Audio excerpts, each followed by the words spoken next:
మన top box కింద అంతా క్రాక్ వచ్చింది. అంటే మామూలుగా నేను డైలీ యూస్ కోసం బైక్ పైన పెట్టుకుంటుంటే హెల్మెట్ లాక్ కోసం అని చెప్పేసి లంచ్ బాక్స్ పెట్టుకోవడానికి దానికి అవసరం పడుతుంది కదా అని చెప్పేసి డైలీ పెట్టేసి డైలీ వాడేస్తున్నా సిటీలో. ఎక్కువ లాంగ్ రైడ్ అయితే దీంతో ఒకసారి ఎక్కడ అంటే అరకు దాకా వేయచ్చిన ఈ బాక్స్ పెట్టుకొని.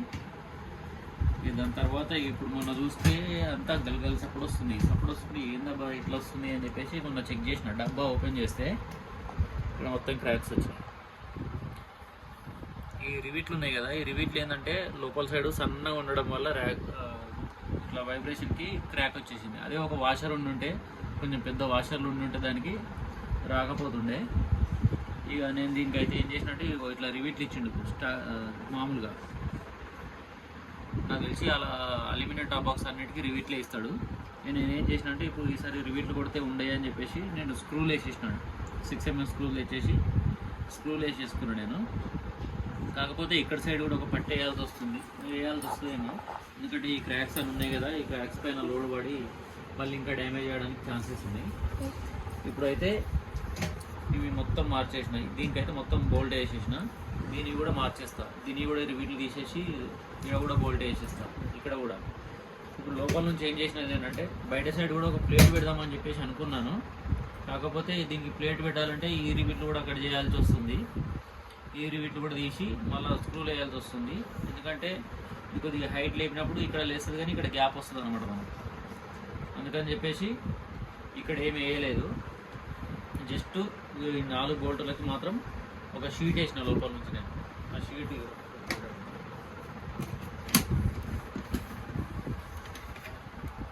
ఇట్లా ఒక షీట్ వేసేసి స్క్రూలు వేసి పెట్టేసిన. ఇక్కడ స్టాండర్డ్ అయిపోయింది. కాకపోతే ఇక్కడ కూడా స్టాండర్డ్ కాలేదు నాకు, ఎందుకంటే ఇది ఒక షీట్ ఉండే నా దగ్గర. ఇంట్లో ఉంటే ఆ షీట్ తీసి వేసేసిన. ఇది మామూలుగా బిల్డింగ్లకి ఎలివేషన్ కోసం షోరూమ్లకి అల్యూమినియం షీట్ లాగా ఉంటుంది ఇది, ఆ షీట్ అన్నమాట. సేమ్ ఇంకొక షీట్ తీసుకొని ఇక్కడ కూడా వేస్తాను అది కూడా. ఎందుకంటే నాకు ఇక్కడ కూడా క్రాక్స్ వచ్చినాయి చూడండి. ఇక్కడ నేను వాషర్లు వేసిన చూడండి, ఇక్కడ పెద్ద వాషర్లు వేసి సెట్ చేసిన కాబట్టి ఇక్కడ కొద్దిగా అంత ప్రాబ్లం రాదు. కాకపోతే ఇక్కడ కూడా మళ్ళీ ఫ్యూచర్లో ప్రాబ్లం వస్తుంది. అందుకని ఇక్కడ కూడా ఒక షీట్ వేసేస్తా. షీట్ వేసేసి నాకు లేదంటే ఒక ఫుల్ షీట్ దొరికిందంటే ఈ షీట్ ఓపెన్ చేసేసి ఫుల్ షీట్ వేసి ఫిట్ చేసేస్తాను.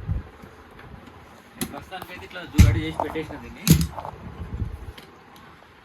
ఇక్కడనైతే కంపల్సరీ వేయాలనిపిస్తుంది నాకు. ఇక్కడ క్రాక్స్ ఉంది, ఇక్కడ క్రాక్ ఉంది, ఇక్కడ క్రాక్ ఉంది. ఇదైతే ఇక్కడ సేమ్ 4 సైడ్ల క్రాక్స్ వచ్చినాయి ఇవంతా. ఇక్కడ కూడా ఒక షీట్ అయితే వేస్తా ప్రస్తుతానికి. దీన్ని వెల్డింగ్ చేపిద్దామంటే వెల్డింగ్ ఈ సన్న పట్టికి వెల్డింగ్ చేస్తే ఈ డబ్బంతా ఖరాబ్ అయిపోతుంది, దీన్ని ఉన్న కలర్ అంతా డ్యామేజ్ అవుతుంది అని చెప్పేసి ఏం చేయలేదు. ఇట్లా పెట్టి కొద్ది రోజులు వాడిన తర్వాత చూద్దాం ఎట్లా వస్తుంది ఏంటన్నది. దీని ప్యాడింగ్ ఇట్లా అంతా తీసి పక్కకు పెట్టేసిన.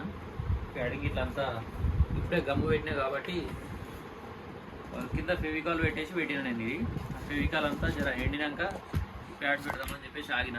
ఆల్మోస్ట్ ఫెవికాల్ ఎండిపోయింది.